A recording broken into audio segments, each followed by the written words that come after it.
Donc, Émilie Allard, professeure à la Faculté des sciences infirmières de l'Université de Montréal, chercheuse régulière au Centre Interaction du CIUS du Nord de l'île de Montréal et dans plusieurs réseaux thématiques, dont le CRIS, le Réseau québécois de soins palliatifs et de fin de vie et le réseau COVID Québec aussi.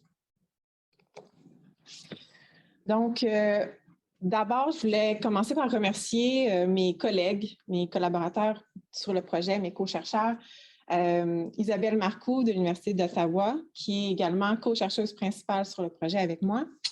Serge Janot de l'Université de Montréal, qui est co-chercheur. Gina Bravo et Diane Gay de l'Université de Sherbrooke, co-chercheuse également.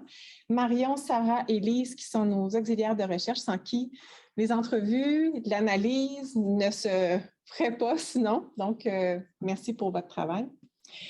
Un remerciement aussi à notre organisme subventionnaire, le Réseau québécois de soins palliatifs et de fin de vie, et aux participants qui ont donné de leur temps, un temps qui est inexistant dans le réseau actuel. Donc, c'est leur dire merci encore plus et leur intérêt envers les soins de fin de vie en CHSLD.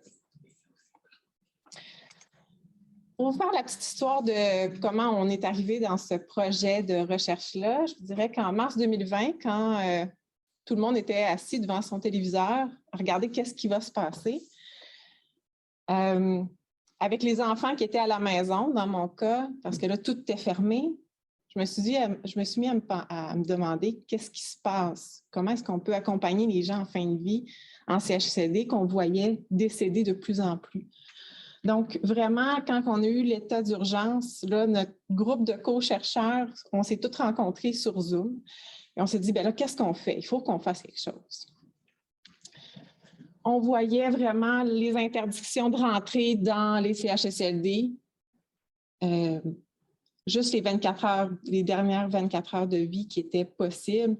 On se disait, mon Dieu, c'est pas ce qu'on devrait quand on travaille en soins palliatifs et de fin de vie. On se dit, bien, plus que les 24 heures pour dire nos adieux et tout ça. Donc, qu'est-ce qu'on peut faire? Puis là, on voyait l'augmentation des décès en CHSLD, puis ça nous a vraiment motivés à dire, bien, il faut qu'on mette la main à la pâte, puis que nous aussi, en tant que chercheurs, on puisse faire profiter un peu, puis participer à cet effort de guerre-là. Je dis effort de guerre parce que je ne vais pas y revenir.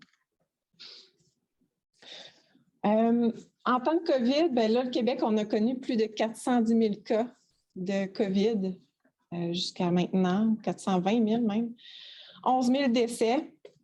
91 % de ces décès-là sont arrivés chez les personnes de 70 ans et plus et près de la moitié en CHSLD. Ces chiffres-là me semblent marquants. On a eu la réponse de tous les paliers de gouvernement, des municipalités aussi, pour mettre l'état d'urgence, fermer, faire les mesures sanitaires, lavage des mains, le masque, le 2 mètres de distance. Tout ça a été mis en place pour répondre à la crise sanitaire qu'on vivait. Où est-ce qu'on parle de fin de vie là-dedans? On ne sait pas. On ne l'entendait pas. Mais on voyait les chiffres augmenter par contre. Les CHSLD, donc les centres d'hébergement et de soins de longue durée, je vais les appeler en plus petit pour la suite, ça va être long sinon. C'est des milieux de vie où les gens de 65 ans et plus y demeurent parce qu'ils vivent avec des pertes d'autonomie qui nécessitent des soins. Les CHSLD, on en parlait bien avant la COVID, à quel point il y avait des problématiques, donc des problématiques de pénurie de personnel. Donc, ce n'est pas nouveau. Mais avec la COVID, ça a mis en lumière peut-être cette problématique-là qui était préexistante. Le rapport du protecteur du citoyen en fait un état. Donc, il y a eu un manque de personnel, un manque d'équipement de protection, de la mobilité du personnel qui était en cause dans ce qu'on a connu comme éclosion. Mais encore là, on ne savait pas qu'est-ce que ça a eu comme impact sur les soins de fin de vie. Comment est-ce que les gens ont vécu leur fin de vie dans ces milieux-là, avec toutes les problématiques qu'on peut entendre. On parle beaucoup de COVID, mais il ne faut juste pas oublier que les personnes qui vivent en CHSLD, ils ne meurent pas juste de la COVID. Donc, c'est des gens qui sont en perte d'autonomie, qui vivent donc qui ont des pathologies, multipathologies, et qui peuvent décéder d'autres choses également. Mais comment est-ce que la COVID et les mesures sanitaires ont influencé leur propre fin de vie, même s'ils n'étaient pas atteints de COVID?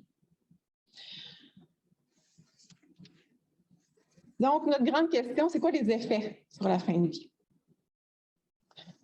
Quand on s'intéresse aux soins palliatifs à la fin de vie, on dit tout le temps que c'est l'humanisation des soins qui est importante. C'est le contact physique. Donc, on caricaturise ça souvent avec la petite main. Donc, les mains, bon, le toucher, tout ça. La présence des proches auprès des personnes en fin de vie, c'est important. L'accompagnement des personnes de façon holistique. Les soins palliatifs, dans le monde, ça a fait beaucoup jaser pendant la COVID. Il y a des auteurs, dont Oluyasu, qui ont écrit sur l'impact de la pandémie sur les soins palliatifs et de fin de vie, sur les milieux de soins palliatifs. Il y a beaucoup de choses qui ont été faites beaucoup d'écrits qui ont été faits sur justement l'absence de bénévoles dans ces milieux-là. Les bénévoles qui sont un peu la signification même des soins palliatifs, la gratuité du don de soi et l'écoute active, bien, leur absence était marquée. La pénurie de main-d'œuvre, de ressources humaines, matérielles, a vraiment affecté ces milieux-là, qui sont la mame des soins palliatifs. Bon, quand on s'en va dans une maison de soins palliatifs, on se dit, bien, c'est l'idéal. Alors, si eux ont vécu des impacts importants pendant la COVID, qu'en est-il des milieux qui leur mission ne se catégorise pas sur la fin de vie, dont les centres d'hébergement et de soins de longue durée? Je fais plusieurs projets de recherche dans ces milieux-là, puis à chaque fois que j'arrive devant un auditoire, je leur dis toujours, vous accompagnez la fin de vie des gens. Et on me dit toujours, non, on ne fait pas de soins de fin de vie, nous, ici. On accompagne la vie, par contre. Donc, la mission, ce n'est pas sur la fin de vie, mais sur la vie qui reste à faire. Pour moi, ça rejoint beaucoup ma vision des soins palliatifs et de fin de vie, qui, moi, ce n'est pas juste la mort même, mais tout ce qui se passe avant. Mais en même temps, ça en dit long sur leur mission ou leur vocation, en fait, dans ces milieux-là. Il ne faut pas oublier les personnes importantes aussi, qui sont les proches et les soignants. On en a parlé beaucoup de l'interdiction des visites en CHSLD, dont ça a fait beaucoup jaser, surtout la première vague où ils ont été complètement interdits, puis ramener tranquillement les proches aidants vers juin 2020. Beaucoup d'isolement, beaucoup d'impuissance, de culpabilité qui ont été vécues par ces gens-là. Puis quand on parle de soins fin de vie, bien, on veut accompagner les proches, pas seulement la personne qui est en train de mourir. Chez les soignants, bien, il y a eu beaucoup d'anxiété. Bon, c'est sûr que si je travaille dans un milieu où il y a de la COVID, j'ai peur de la ramener chez moi, puis de contaminer tout mon monde. La surcharge de travail, ça a été dit nombreuses fois, puis on le dit encore haut et fort dans le milieu du travail en ce moment. Et la détresse morale. Puis la détresse morale, c'est quelque chose, par exemple, les gens qui voulaient donner des soins optimaux, mais qui n'y arrivaient pas, surtout en temps de pandémie, avec tous les manques qu'il y avait. Donc, c'était connu, mais comment est-ce que ça se traduit en CHSLD? Ça, on ne savait pas. Finalement, bien, on regardait, bon, vous avez vu, notre équipe était constituée de gens de Montréal et de l'Estrie. Donc, on se demandait comment est-ce que ça peut s'être traduit de façon différente, parce que Montréal a vécu une des pires catastrophes dans les CHSLD où il y a eu beaucoup de cas, beaucoup de décès qui ont été vécus. Et en Estrie, là, j'ai mis les chiffres à jour. Donc, on voit une distinction entre le 62 % et le 35 % qui se vit en Estrie de décès en CHSLD. Mais si on se ramène à la première vague, lorsqu'on a eu l'idée du projet de recherche, on était à moins de 1 % en Estrie et 72 % à Montréal. Donc, on s'est dit, bien, qu'est-ce qui fait cet écart-là? Comment est-ce que les soins de fin de vie peuvent se traduire alors que d'un côté, on vit beaucoup de décès? Peut-être les mesures sont-ils les mêmes? Sont-ils appliquées de la même façon? Donc, il y a beaucoup de questions qu'on se disait, bien, la façon dont l'organisation et la clinique se vit au jour le jour sur les soins de fin de vie peuvent peut-être être différentes. Ce qui nous a amené à notre projet de recherche, qui est de mieux comprendre les effets de la COVID sur les soins de fin de vie en CHSLD. Donc, il y a 2 objectifs principaux. Le premier qui est d'identifier les transformations organisationnelles et cliniques vécues en CHSLD, ainsi que leurs effets tant sur la fin de vie des personnes que sur le personnel soignant. Et le deuxième qui est de contraster ces transformations-là puis leurs effets entre les 2 régions, Montréal et l'Estrie. À l'heure actuelle, l'analyse préliminaire qu'on a, c'est pour le premier point. Donc, je vais vraiment vous parler de ça, mais il y a des éléments qui ressortent, qu'on commence à voir des différences entre Montréal et Estrie. Dès que j'ai des petites choses, je vais pouvoir vous le dire en même temps. Au niveau de la méthode, on a emprunté un devis qualitatif, descriptif, explicatif pour répondre aux objectifs de l'étude. On a réalisé des entrevues semi-structurées à distance, par Zoom, Teams ou téléphone, selon ce qui plaisait aux participants et au moment, en fait, qui leur a donné, parce qu'ils travaillaient beaucoup, ils travaillent encore beaucoup. On a fait des entrevues donc avec 2 groupes de participants, les gestionnaires de CHSLD et des soignants interdisciplinaires, que ce soit des médecins, des infirmières, des préposés, des infirmières auxiliaires, des travailleurs sociaux. Donc, tous les gens qui avaient été présents dans les CHSLD pendant la COVID. Pas obligé d'être là pendant toute la période de la pandémie, mais il fallait qu'il y ait un regard à porter sur la pandémie. On vise une taille qui est de 10 à 15 participants par CIUS.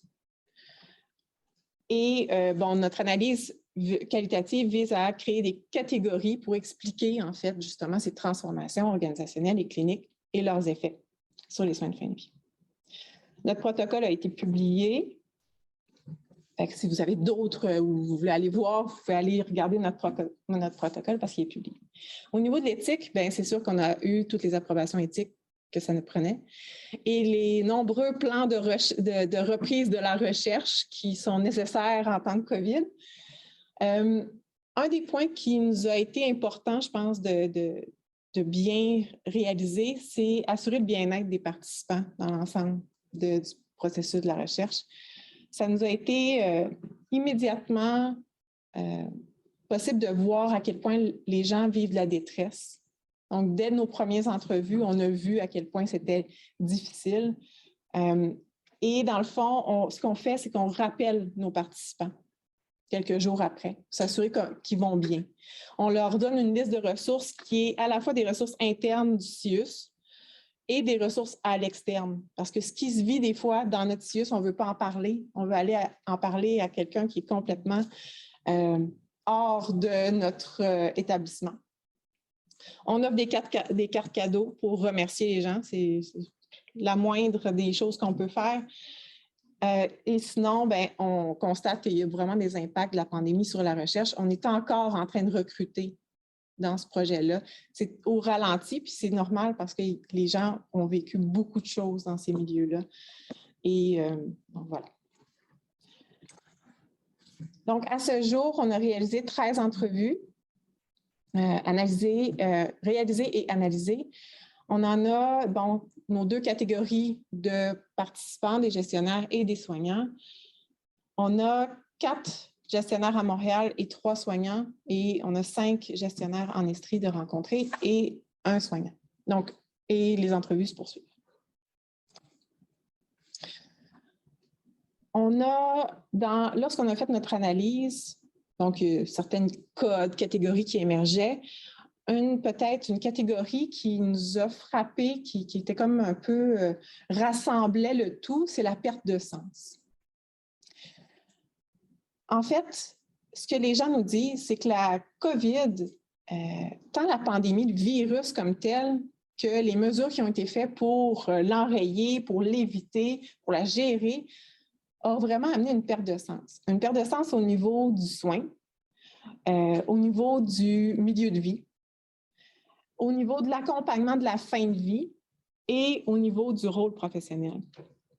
Donc, quelle place le soin prend, quelle place notre milieu, comment est-ce que notre milieu a évolué, notre milieu de vie, quelle place pour les proches en fin de vie, puis quelle place je prends en tant que soignant, en tant que gestionnaire dans tout ça. Donc, vraiment, c'est une quête de sens. Et parmi tout ça, bien, il y a la perte, il y a le sentiment de perte de sens qui est vécu, qui est transmis dans les entrevues. Et de l'autre côté, des stratégies pour un peu se redonner du sens là-dedans. Donc, c'est un peu ce que je vais vous partager. Donc, la pandémie, un soin en état de guerre. Vraiment, ça a été probablement, c'est le fil conducteur dans l'ensemble des entrevues. Tout le monde nous définit la COVID comme étant une guerre ouverte avec un ennemi invisible qu'on ne connaît pas. Donc, déjà là, quand on ne voit pas, puis qu'on ne le connaît pas, on ne sait pas comment le gérer et tout ça, le stress est quadruplé. On ne le connaît pas, puis on ne sait pas les ravages qu'il va faire, mais on s'attend un petit peu à ce que quand ça rentre dans notre établissement, dans notre CHSLD, ça va faire des ravages solides. Donc, vraiment une guerre contre un ennemi inconnu, un combat pandémique. Donc, le combat pour gérer la pandémie qui va au-dessus de la qualité de vie, la qualité de soins. C'est vraiment, il faut le diminuer, le COVID. On ne le veut pas dans notre milieu de vie. Puis ça va avoir des impacts sur justement la façon dont on donne nos soins, la façon dont les gens vivent dans nos milieux. Le gestionnaire, c'est le chef de combat. On va le voir, je vais vous montrer des extraits d'entrevues qui montrent que chef de combat qui est troublé de tout ce qui se passe profondément. Puis la détresse est présente. Puis finalement, un aspect plus positif également, c'est qu'il y a une certaine solidarité qui a émergé de cette guerre vers cet ennemi-là inconnu. Solidarité interdisciplinaire. Donc, aller un peu plus loin. Donc, cette guerre-là contre l'ennemi inconnu, tout le monde nous en a parlé. On a un gestionnaire qui nous dit, je vous dirais que ça a été un début mouvementé. Ça a été très difficile parce que, bon, c'était de l'inconnu, d'une part. D'autre part, on n'avait jamais travaillé de cette façon-là. La façon dont il travaillait avant la COVID, bon, c'était les rôles professionnels, la communication, gestionnaire, la hiérarchie faisait en sorte qu'il travaillait d'une certaine façon. Et là, la COVID arrive et là, ça ne marche pas la façon qu'on travaillait avant. Il faut qu'on revoie ça. Donc, il y a eu vraiment, la communication a changé. C'est encore un top-down, mais en même temps, on faisait du down-top. Donc, vraiment, là c'était de tout bord, tout côté. Tout le monde pouvait s'en mêler. Tout le monde, les rôles professionnels, ils ont comme été éclatés pendant la COVID. On a eu des gens qui venaient, l'armée est venue, le Je contribue est venu. Donc, tu avais des gens qui étaient psychologues, travailleurs sociaux, qui venaient aider, qui suivaient un préposé, des médecins qui venaient puis qui faisaient manger les personnes âgées. Et donc, apprendre à connaître l'autre au-delà de son rôle professionnel, ça a été quelque chose de nouveau. Il y a une soignante qui nous disait, ça a été comme un feu de paille. On essayait de réorganiser notre travail en conséquence, mais il y avait toujours un résident, quelqu'un qui était positif. Tout à coup, une infirmière, tout à coup, une auxiliaire, une préposée, la directrice du CHSLD. On ne voyait rien. Rien, on n'était pas capable de se réorganiser. Les chefs étaient dépassés, le personnel, la même chose. On n'a rien pu voir venir. C'était comme une guerre. Ça, ce n'est pas nécessairement juste à la première vague. C'est même les vagues subséquentes. Donc, ce n'est pas parce qu'ils ont appris, il y a eu des structures qui ont été mises en place, mais quand même, c'est le choc à chaque fois de dire, OK, j'en ai un de positif, peut-être que quelqu'un d'autre, peut-être toi, moi, on est positif, puis on ne le sait pas. Qu'est-ce qu'on a fait? Quelle traînée de poudre qu'on vient de laisser parce que nos gens sont fragiles. Le combat pandémique au-dessus de toute autre considération. Je me rappelle d'une entrevue avec une soignante qui dit ce qui me marque, c'est que quand on a voulu répondre à la pandémie, puis justement éviter que d'autres personnes soient malades, ben, ce qu'on a fait, c'est qu'on a mis des contentions aux personnes âgées pour qu'on évite qu'ils sortent de leur chambre. On a fermé des portes à clé. Il y en a qui ont donné des contentions chimiques. Puis elle dit, ça, c'est pas ça qu'on est supposé de faire. C'est pas le soin idéal. Mais elle dit, on n'avait pas le choix parce que la mission, c'était d'éviter que ça rentre. Ça vient les chercher. Je trouve que ça parle beaucoup. Il y a une gestionnaire qui nous dit, il s'agit de gens qui font de la démence. C'est des gens qui font de la démence intrusive, donc qui rentrent dans les chambres. Ces gens-là, on ne peut pas les déplacer ailleurs dans le CHSLD. 54 résidents qui avaient sur cette unité-là ont été confinés par des demi-portes. On ne fait pas ça d'habitude. Pour quelques-uns, justement, des contentions chimiques, pour éviter qu'ils se lèvent. Vous savez, les salles de bain étaient rendues des entrepôts pour les masques, les gants, toutes les choses. Donc, on ne pouvait pas donner des bains, des bons bains complets. Donc, c'est sûr qu'on essayait de les laver tous les jours, mais on s'entend que c'était un bain qui était partiel, vite fait. On n'avait pas de temps à consacrer. Donc, pour cette préposée-là, qui avait l'habitude de soigner, faire son bain, donc faire les cheveux des gens, ce n'était pas possible maintenant. Donc, puis pour elle, un milieu de vie, c'est s'assurer que la personne, elle est bien dans tous les sens, pas seulement qu'elle n'a pas la COVID. Donc, cette orientation-là sur, justement, éviter que ça rentre, a fait en sorte que peut-être qu'on n'a pas offert les soins qu'on offrait habituellement, puis que notre milieu de vie n'est plus un milieu de vie. Gestionnaire chef de combat. Les gestionnaires de CHSLD, souvent, sont des infirmières. Donc, quand la COVID est arrivée et que, bon, une infirmière tombe malade ou quitte pour X raisons, qui prend la place? Bien là, c'est sûr qu'ils essayaient d'avoir des gens, mais là, on voulait éviter la mobilité du personnel. Donc, souvent, la gestionnaire allait faire un chiffre de travail comme infirmière sur le plancher et travaillait aussi comme gestionnaire.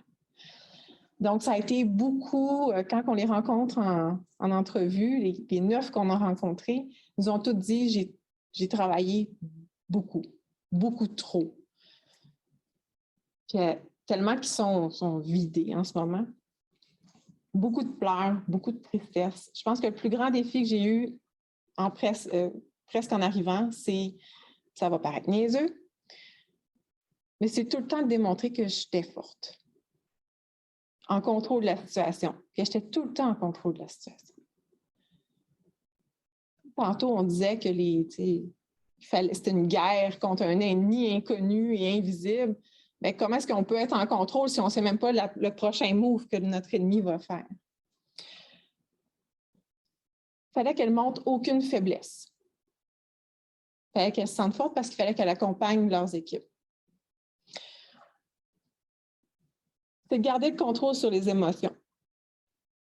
Montrer que tu es à la hauteur. Même si tu ne contrôles rien pendant tout à l'intérieur. C'est toi le capitaine du bateau. Puis si ça échoue, bien, si tu échoues, tout le reste échoue. Donc, ce contrôle-là sur soi-même, sur ses émotions, sur ce qui se passe, a fait en sorte que quand il y avait des cas de COVID aussi dans leur CHSLD, ça leur a rentré dedans encore plus. Parce que c'était comme si c'était eux personnellement qui échouaient à leur mission. Tantôt, je vous disais, les rôles professionnels, c'est très souple, très vague, même explosé. Puis ça, c'est probablement l'aspect positif qui ressort le plus. Il y a une espèce d'union entre les employés. Il y a eu un endroit où il y a une employée qui est décédée. Puis, bon, c'est sûr qu'ils n'ont pas eu le temps de faire le deuil de leurs collègues qu'il fallait quand même qu'ils travaillent. Puis, je pense que le fait que, justement, il y ait un deuil commun à vivre de cette collègue-là, on fait en sorte que pour eux, ça a été ça qui a été le motivateur, de dire, il n'y en a plus une qui va décéder. Il ne faut pas. Fait que la solidarité. Dès qu'il y en avait une qui était malade, comment est-ce qu'on peut l'aider? Comment est-ce qu'on peut aider sa famille? Donc, ça allait même au-delà du CHSLD pour aller dans la communauté. Un autre élément de perte de sens, c'est sur le milieu de vie. Tantôt, je disais, si on n'est plus capable de faire les activités qu'on fait d'habitude, est-ce qu'on est encore un milieu de vie? La question se pose. Il y a eu beaucoup de réaménagements physiques dans les CHSLD pour justement éviter, contrôler cette COVID-là. Il y a eu l'intensification des soins, changement dans l'ordre, le niveau de soins qu'on offrait aux gens. Puis après ça, il y a la grande question, est-ce qu'on est un milieu de vie si la famille n'est plus là? Pour l'ensemble des personnes qu'on a rencontrées, la famille, le CHSLD, c'est une grande famille. C'est une grande famille qui inclut le résident, ses proches, mais aussi tout le monde qui travaille au CHSLD. Donc, la préposée inclut dans la famille du monsieur X, monsieur Tremblay, elle se sent comme sa fille. C'est ça l'esprit qui se passe dans les CHSLD. C'est d'une grande famille unie. Pour faire face à la COVID, donc quand c'est arrivé en mars 2020, on n'avait comme rien, on n'avait pas de plan de contingence. Bon. C'est arrivé, puis là, il a fallu qu'on réagisse. Souvent, quand les premiers cas sont arrivés, ils ont barricadé les chambres où il y avait des cas de COVID. Tu ne sors pas, puis là, on s'habille, puis tout ça. Au fil du temps, ils ont appris que ça nous prendrait peut-être des zones. Parce que si une personne est infectée de la COVID, ça se pourrait bien gros que les chambres à côté le soient également. Donc, ils ont créé des zones. Zone chaude, zone tiède et zone froide. Zone froide, c'est quand il n'y en avait pas du tout de COVID. Zone chaude, c'est quand il y avait des cas de COVID actifs. Zone tiède, c'est parfois entre le changement entre la zone chaude et la zone froide, on voulait s'assurer que tout était correct. Puis parfois, quand on avait un doute, c'était la zone tiède. Donc, on a vraiment ces trois zones-là. Comment est-ce qu'on fait ces zones-là si nos CHSLD sont pleins?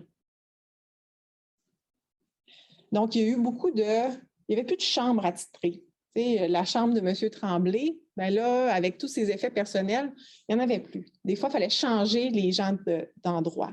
Pour des personnes qui ont des troubles neurocognitifs, ça peut être dérangeant aussi, parce que c'est ta chambre, c'est ton milieu, tu es habitué d'être là. Là, il fallait les bouger. Il y a des unités qui a fallu être condamnées complètement. On a bougé les gens de place, puis là, on avait une zone chaude. Donc, on a notre unité. Et dans certains endroits, il y a eu, on va prendre la cuisine, la salle à manger, le salon commun, on va mettre des bâches avec des 2x4, puis ça, c'est notre zone chaude. Ça a été beaucoup ça à Montréal. Ça a été beaucoup ça, puis vous allez voir qu'en fin de vie, ça a été dérangeant, justement. Donc, il y a une soignante qui nous dit « La chambre de cette dame-là a été barricadée ». Quand on a su après ça que c'était la COVID, à peu près 2 semaines après, on a fait une zone chaude. Ils ont aménagé la zone chaude dans le fond de la salle à manger, puis dans le salon de coiffure. Il a fallu réaménager très, très vite ces zones-là pour faire la zone chaude. Donc, les lieux où la vie du CHSLD, donc la salle à manger, les salons, le salon de coiffure, la vie, elle se passait là. Toutes les activités de vie commune, il n'y en avait plus. Je me rappelle les premiers cas, il y avait une certaine frénésie au travers des premiers cas. On avait fait antérieurement des zones chaudes. On avait fait une zone chaude dans la salle à manger. Donc, on a viré la salle à manger comme une genre de soins intensifs. On avait pu mettre les premiers cas là. Zone de soins intensifs parce que c'était là que les plus gros cas étaient, qu'on puisse les voir. Donc, ils étaient un peu éparpillés comme en U autour d'un poste infirmier. Puis là, les médecins et les infirmières étaient là constamment. Donc, c'était vraiment comme un poste de soins intensifs dans un hôpital, mais dans un CHSLD. Un peu fait avec, c'est ça, des 2x4, des draps. Rien de fancy. Ça, c'est beaucoup à Montréal. En Estrie, il y a eu une autre façon de gérer ça. Ça a été la création l'utilisation d'un centre qui n'était pas utilisé, un centre de soins qui n'était pas utilisé, comme un centre de zone chaude. Donc, tous les cas positifs en Estrie étaient transférés ailleurs. Donc, ils n'étaient pas gérés à même l'établissement, le CHSLD. Les CHSLD avaient seulement des zones tièdes. Donc, quand les gens arrivaient, se transféraient de ce milieu-là, revenaient vers le CHSLD, passaient par une zone tiède avant de retourner à leur chambre. Donc, ça a été une façon différente d'agir en Estrie. Et qui a eu des impacts aussi sur la fin de vie. Priorisation puis intensification des soins. On a un gestionnaire qui dit que les infirmiers se concentraient beaucoup sur la technique de soins. Ce qui veut dire soulager le patient, donner les autres soins pour les autres bénéficiaires, participer également aux soins de base. Donner morphine, les médicaments, les solutés, l'oxygénation, il faisait à peu près tout complet, puis des fois même plus. Des soins beaucoup plus intensifs. Parce qu'il y avait toujours un médecin sur place. Puis il y avait un suivi de la technique qui était beaucoup plus présent qu'auparavant, qu'avant la COVID. Et ça a été un autre élément qui a été apporté par des participants en entrevue, c'est une mission de revoir les niveaux de soins pour chacun des résidents. Donc, est-ce qu'on veut aller vers une intensification des soins ou s'il y a la COVID? Donc, tout ce questionnement-là, est-ce que la personne pourrait s'en sortir?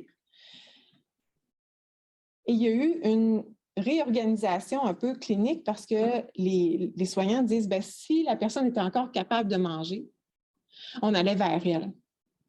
S'il n'était plus en mesure de manger ou de s'hydrater, il était plus tout seul.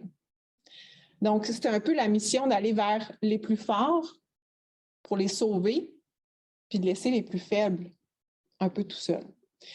Ce qui vient les chercher aussi parce que c'est une grande famille.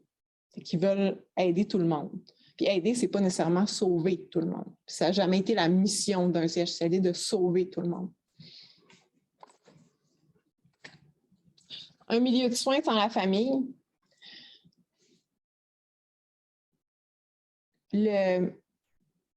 Un des aspects qui motive le plus les gestionnaires puis les soignants, c'est vraiment l'accompagnement de la famille. L'accompagnement de la famille auprès des personnes en fin de vie, mais aussi des personnes qui ne sont pas en fin de vie, qui sont atteintes de troubles neurodégénératifs. Donc, comment est-ce que vous vivez les pertes que votre père a, que votre mère a? Accompagner ces proches-là au day-to-day, c'était leur mission. Là, ils se retrouvent un moment donné, il n'y a plus personne. Il n'y a plus de famille, donc il manque quelqu'un dans leur environnement. On ne fait pas ça d'habitude en centre d'hébergement. Ce n'est pas comme ça que ça fonctionne. Ça a été dur pour les familles, dur aussi pour le personnel. On a des décès en centre d'hébergement. On sait qu'on est la dernière maison, mais on a le temps de les voir partir tranquillement. Ça arrive qu'on en a trouvé qui sont décédés d'une mort subite, ça arrive. Mais là, on s'entend qu'on avait 3, 4, 5 décès par jour. C'est comme je pourrais dire, ça n'a pas de bon sens. On ne peut pas remplacer les familles. La fin de vie en temps de pandémie, c'est sûr qu'il n'y avait plus de visites, plus de communication, moins de communication avec la famille, puis une communication qui a changé avec l'arrivée des technologies, les iPads et tout ça. C'était des décès qui étaient seuls. Puis on se questionne sur l'humanisation des soins. Beaucoup d'endroits où ils nous ont dit, au début de la première vague, là, les visites, il n'y en avait pas. Les gens venaient regarder dans les fenêtres, puis on l'a tout vu dans les médias, ils venaient regarder dans les fenêtres, voir leurs proches. Puis ça, c'était ceux qui étaient chanceux, qui étaient au premier niveau. Après ça, si tu es en haut, tu ne peux pas les voir. Donc là, il y a eu les tablettes, les iPads qui ont été achetés. Les gens prenaient leur propre cellulaire pour envoyer des photos, pour montrer leurs proches. Ça a été vraiment la façon dont on a pu modifier la communication avec la famille.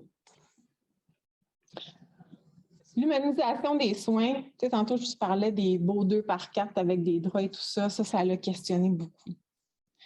C'est désolant parce que tu regardais la salle à manger, puis c'était des plastiques avec des 2x4 bloqués.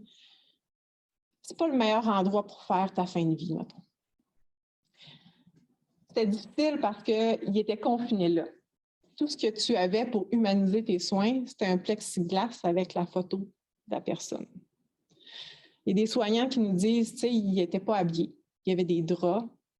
Je ne pouvais même pas rentrer pour aller lui tenir la main parce qu'il fallait que je m'habille au grand complet. Ça prenait du temps. Puis après ça, je fais quoi? Si j'en ai un qui est tombé à côté, un autre qui a faim, puis l'autre qui est en train de... Qu'est-ce que je vais choisir? C'est quoi ma priorité entre les patients? Quel sens on attribue? Donc, il y a un manque de temps pour soigner, il y a un manque de temps pour soutenir. Les gestionnaires nous ont beaucoup parlé de ça. Ils voulaient vraiment soutenir leurs équipes, ils n'étaient pas capables. Il y a un effritement de la santé psychologique qui est vécu par tout le monde. Le manque de temps pour soigner, bien, je pense que je vous en ai parlé beaucoup. Il manque de personnel, manque de tout, un contexte qui fait en sorte que c'est plus long que d'offrir les soins. Il fallait s'habiller entre les chambres et tout ça. Donc, on est un peu impuissant dans le travail. Manque de temps pour soutenir, ça, c'est constant. Tous les gestionnaires nous en ont parlé. Comment est-ce que, habituellement, ils appuient leurs collègues? Quand il y a un décès, ils en font, ils font un débriefing. Bon, aujourd'hui, monsieur un tel est décédé. Comment est-ce que vous vivez ça? Et il n'y avait pas le temps. 2, 3, 4, 5 décès par jour, ça allait vite. Puis, il n'était tellement pas capable, il n'est pas capable de prendre le temps d'accompagner les soignants. Puis, pas juste un manque de temps, mais un manque d'espace mental, souvent, qu'il nous disait.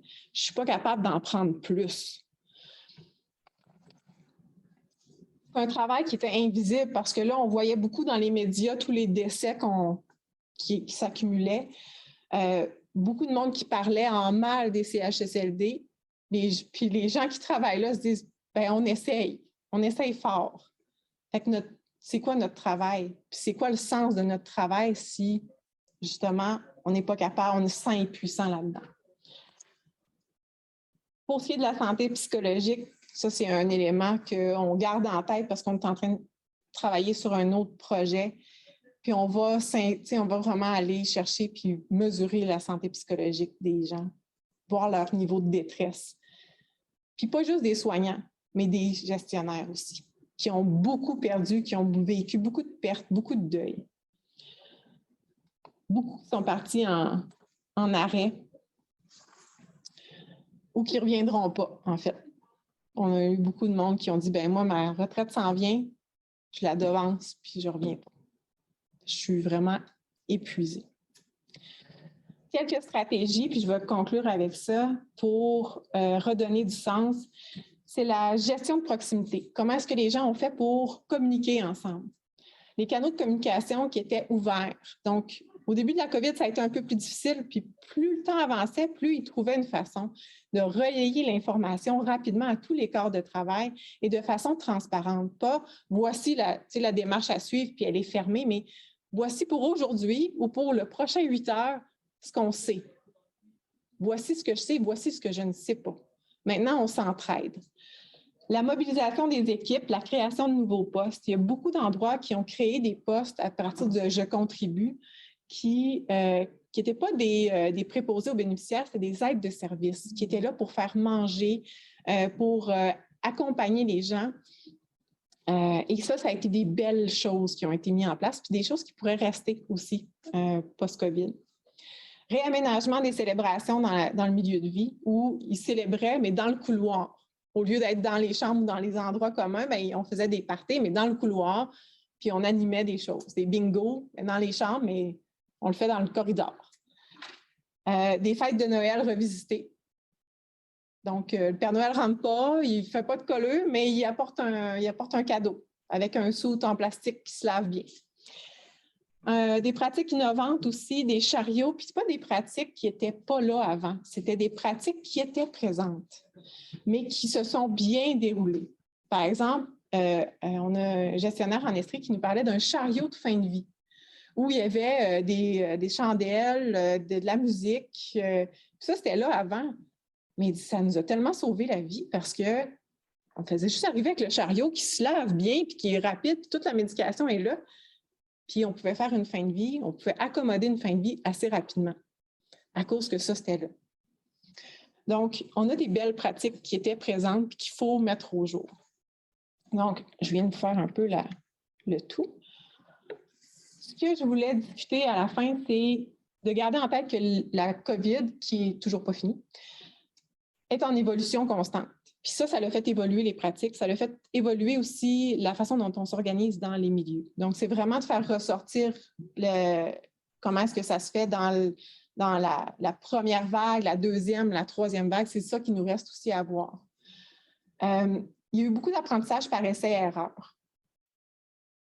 Des fois, ça a été des essais qui sont bien conclus positivement, puis des fois, c'était très négatif. Et donc, de voir à ce que ça ne se répète pas dans... Bon, on ne veut pas une 5e vague, puis on ne veut pas que ça réarrive, mais si ça réarrivait, il ne faudrait comme pas qu'on retombe dans nos mêmes habitudes ou nos mêmes essais qu'on sait qu'ils n'ont pas été concluants. La perspective des soignants puis des gestionnaires, bien qu'elle se rejoigne à certains endroits, diverge aussi ou a un impact ou est vécu personnellement de façon différente. Les soignants qui se sentent donc coupables de ne pas avoir pu mettre la main sur la personne âgée qui était en train de mourir puis de lui dire au revoir. Puis les gestionnaires qui se disent « J'aurais donc dû accompagner mes soignants » donc pendant tout ce qu'ils vivaient. Les expériences variables d'un CHSLD à l'autre, d'un CIUS à l'autre, puis d'une région à l'autre. Donc, pas tout le monde a mis les mêmes façons de s'organiser. Puis ensuite, il y a les impacts à long terme qu'il ne va pas falloir oublier, tant au niveau de la santé physique que psychologique. Tout.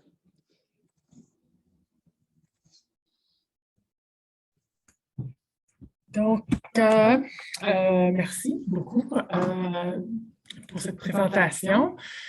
J'ai beaucoup apprécié les éléments aussi des stratégies innovantes qui ont été mises en place.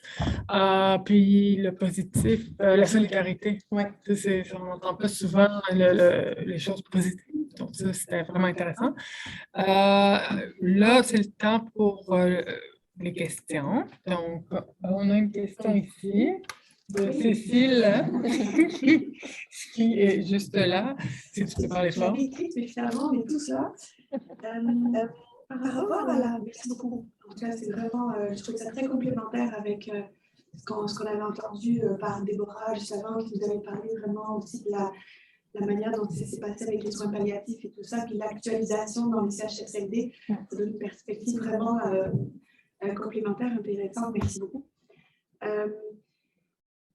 Sur la fin, tu as parlé du fait que ça va avoir des impacts sur la santé physique, psychologique. Moi, je rajouterais aussi sur la santé organisationnelle. Oui. Parce que ce n'est pas simplement les gens qui travaillent dans les milieux qui ont été affectés, mais c'est les milieux eux-mêmes. Oui. Puis, j'ai beaucoup aimé aussi, un peu comme Georgia, que tu finis sur des choses qui ont bien marché, parce qu'on a tellement mis l'accent sur des choses qui n'ont pas marché, puis on a compté les morts et tout ça, mais il y a plein de gens qui ont survécu, il y a plein de gens qui n'ont pas été contaminés, il y a plein de professionnels, d'intervenants qui ont gardé leur job actif, puis qui ont été sur le pont tout le long. Puis il faut célébrer, valoriser ça aussi, parce que sinon ça devient négatif. Il y a des quantités d'apprentissage organisationnel aussi qui ont été faits et qu'on peut peut-être même utiliser pour améliorer à long terme même le fonctionnement des CHSLD. Est-ce que tu as des idées de choses que toi, tu aimerais qui durent dans les structures et dans la manière dont ça s'est organisé? Oui, en fait, un des éléments qui a été rapporté souvent, c'est justement cet aspect de communication-là. Puis, bon, le milieu de la santé est beaucoup organisé sur justement les CIUS qui envoient des informations ensuite aux établissements et tout ça. Et la façon dont les CHSLD, puis là, je dis les CHSLD, mais ceux qu'on a rencontrés, se sont organisés, ils se sont bien rendus compte que l'information, une fois qu'il est parti du ministère, qui arrive au CIUS, cette voie-là était lente. Donc, ils ont accéléré ces processus-là, puis ils ont mis plus de transparence, ce qui n'était pas présent. Et là, de la bouche des gestionnaires et des soignants. Et là, cette mise en forme-là de la transparence a fait en sorte que tout le monde a plus apprécié travailler. Ils se sont comme retrouvés. Puis justement, cette cohésion d'équipe-là est née un peu de cette transparence-là. Fait que j'espère qu'on ne le perde pas, puis qu'on apprenne que justement, on peut laisser la voix aussi aux soignants, écouter ce qu'ils ont à nous dire, puis écouter la façon dont ce qu'ils auraient besoin. Par exemple, il y a une soignante qui disait, tu sais, ma spécialité, c'était les bains.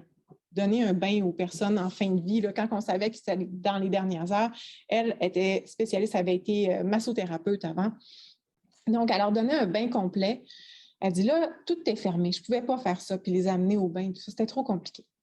Donc, la façon qu'elle est allée voir sa gestionnaire, elle dit, j'ai besoin de chandelles, j'ai besoin de nouvelles serviettes de bain qui ne sont pas rugueuses puis qui ne vont pas bon. J'ai besoin d'autres choses, j'ai besoin de bouillotte pour faire quelque chose de chaud, puis je vais faire des massages aux gens en fin de vie. Puis la gestionnaire a dit, on va faire ça. On va changer nos pratiques. Fait que ça a été beaucoup d'écouter ce que les autres pouvaient apporter de nouveau, puis de mettre en œuvre. Puis ça, ce n'est pas des choses qui ont coûté cher finalement, mais qui ont fait en sorte qu'ils ont favorisé l'humanisation en fin de vie. Donc, cette transparence-là, puis cette communication-là, qui est bilatérale aussi, pas justement les gestionnaires aux soignants, mais aussi les soignants vers les gestionnaires. Excuse-moi, je vais juste faire du coup sur ce que tu viens de dire. C'est vraiment intéressant parce que ça touche à un autre thème qui est transversal, je trouve, à travers toute la journée d'aujourd'hui. C'est cette notion-là de regagner un petit peu le contrôle sur la situation. Oui. Et on a beaucoup parlé de l'impact des deuils complexes et de la situation chaotique dans laquelle on a été pendant 1 an et demi, sur le fait que tout le monde a eu un peu un sentiment de dérapage incontrôlé d'une certaine façon, puis de perte totale de contrôle sur ce qui se passait. Et c'est des petites choses comme ça qui donnent le sentiment de reprendre le contrôle, à la fois sur ta pratique professionnelle, mais aussi sur les processus d'accompagnement, aussi pour les personnes qui le vivent en tant que patients et familles, sur les processus de décès, de deuil, et qui finalement, ça calme un petit peu ce sentiment de stress dans lequel on est. C'est vraiment super intéressant comme approche. Puis ça, c'est à garder pour le reste de la vie. Oui, on espère, oui. On souhaiterait, oui. Rapidement. On ne t'entend pas, je regarde ta compétition. Désolée. OK. Bon, bonjour. Il y a une question qui est... Donc, en fait, il y a 2 questions, donc si rapidement on peut y répondre. La première, c'est, y a-t-il un espace pour que les gestionnaires des différents CHSLD puissent se partager leurs essais-erreurs? Ça serait une bonne chose. En fait, ça serait une très bonne idée, mais je pense qu'en ce moment, ce qu'on vit, c'est justement... On était très en silo auparavant, puis pas beaucoup de discussions, à moins que ça soit dans le même CIUS, tout dépendant de l'organisation. Je pense que justement, la recherche, c'est important pour montrer, puis pas juste le côté négatif. Puis nous, ça a été vraiment ça. On s'est dit dès le départ, il y a des belles choses qui se font. Fait qu'il va falloir les rapporter, puis justement de les publier, puis pas juste les publier dans les grands journaux. On va essayer aussi que ça soit utilisable pour le public. Merci. Parce qu'on m'a dit qu'il y a de l'écho sur les voix, donc je ne sais pas si étant les deux trucs.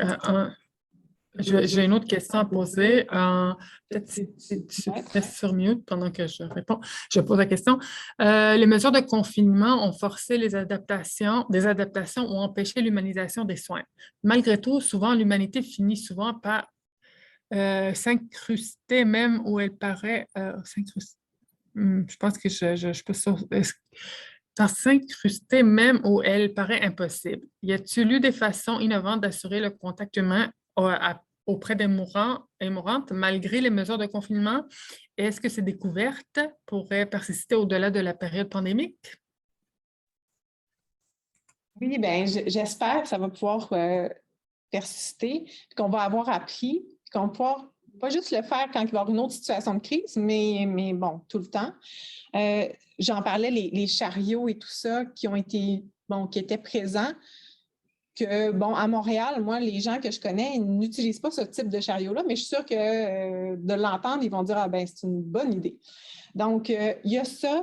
Il y a les gens, plus on connaissait le virus, c'est sûr que plus on savait que, OK, c'est pas parce que je rentre dans la chambre que je vais l'avoir. Et si je porte le masque comme il faut, si je me lave les mains, puis après ça, ben, on a appris à vivre avec. Puis avec la vaccination, on a fait en sorte que les gens étaient un peu moins stressés. Donc ça, c'est certain, il y a toute cette évolution-là que je parlais tout à l'heure. Pour ce qui est de l'humanité, bien, une des choses que beaucoup ont souligné, c'est bien beau avoir des plexiglas puis la photo de la personne, mais ce n'est pas assez pour redonner de l'humanité en fin de vie. Donc, s'assurer que la personne soit bien et de façon constante, s'assurer qu'elle puisse voir ses proches, puis ses proches puissent la voir. Et ça a été un élément qui a beaucoup bousculé parce qu'avec la COVID, il y avait beaucoup de qu'est-ce qu'on fait avec le corps tout de suite après?